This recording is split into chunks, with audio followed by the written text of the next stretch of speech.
Here we are at Sovereign Hill, the ultimate. Ready?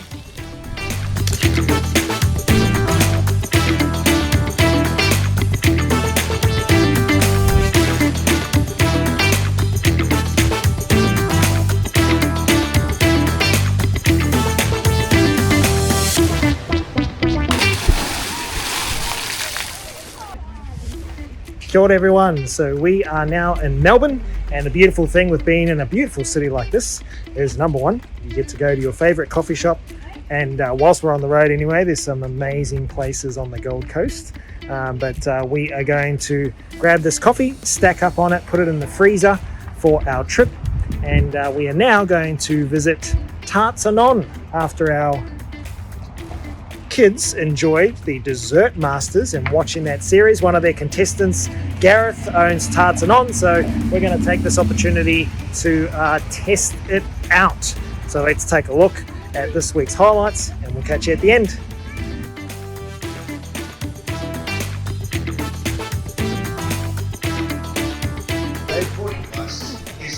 Three, two, one.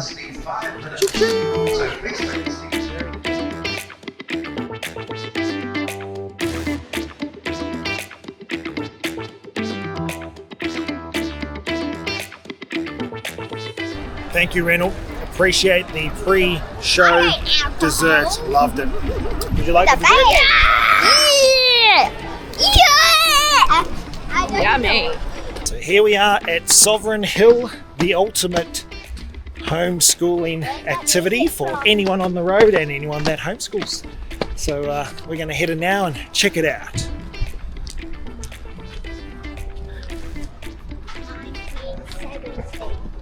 Annalise, where are we? Sovereign Hill. Sovereign Hill. What's the street called? Maine. Yes.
Alright, so here we are mining for gold, and probably one of the most fun activities. This place is absolutely packed with schools today, and by God's grace we have timed our run pretty good, to be honest.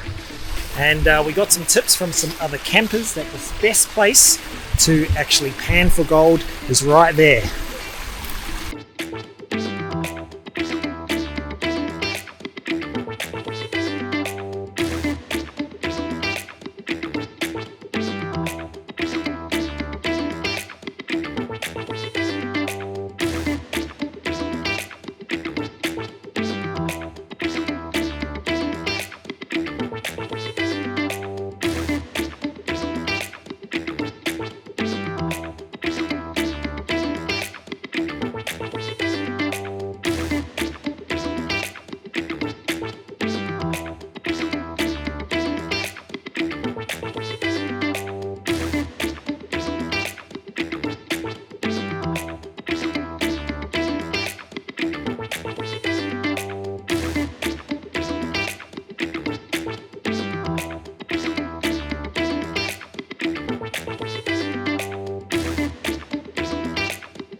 Kia ora everyone, and welcome to this week's update. We're going to talk about parking in CBDs. Now, as you can see, what I just showed you was us here in the beautiful Geelong, and we didn't plan much.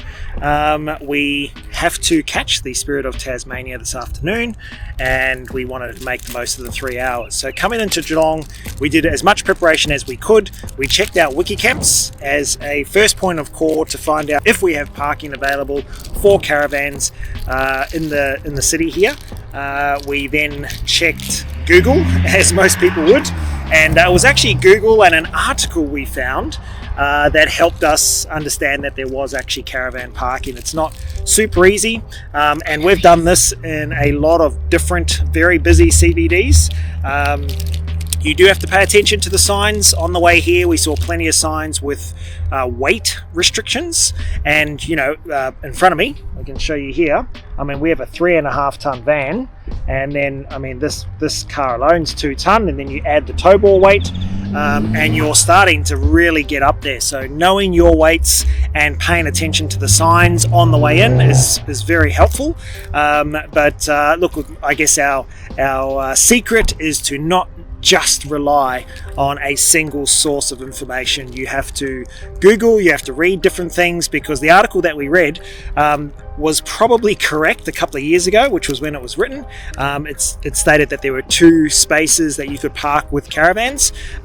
The first place we went to has been developed, so we've noticed that it had been turned into a car park, and therefore the caravan car parks were no longer available there, and you would hate to pull into a car park like that and have to reverse out.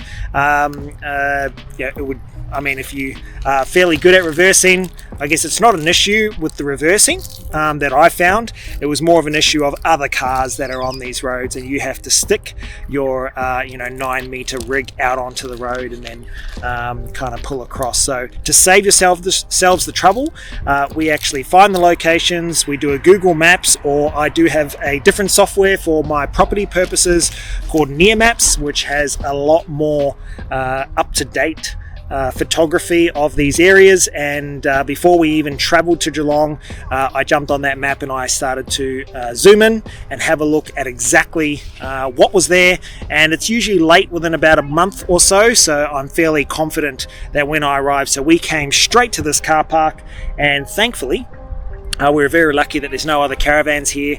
And if you can see below us, you will see it in our montage from this week. We really wanted to have a swim in the sort of circle here in Geelong. I can see a whole bunch of people jumping off platforms. I'm going to take myself down there, do a few manus off the boards, which will be awesome. That was our goal, and look, we found a great park, and we are only a couple of minutes walk. So, okay, number 1, do not rely on one resource. Google as much as you can for whether it's caravan parking, whether it's RV parking, whether it's long vehicle parking. Google all the words for where you're going, and then once you've found a few locations, jump on Google Earth or jump on whatever resource you have to zoom in and actually take a visual of what the car park looks like, so when you arrive you're not surprised by where you need to go. And I hope it serves you well. It definitely has served us well today, and we are off to enjoy a swim, only probably about 3 to 4 minutes walk from the caravan parking. So we're super thankful, and hope you're enjoying these videos, and we look forward to catching up with you next week. See you then. Bye.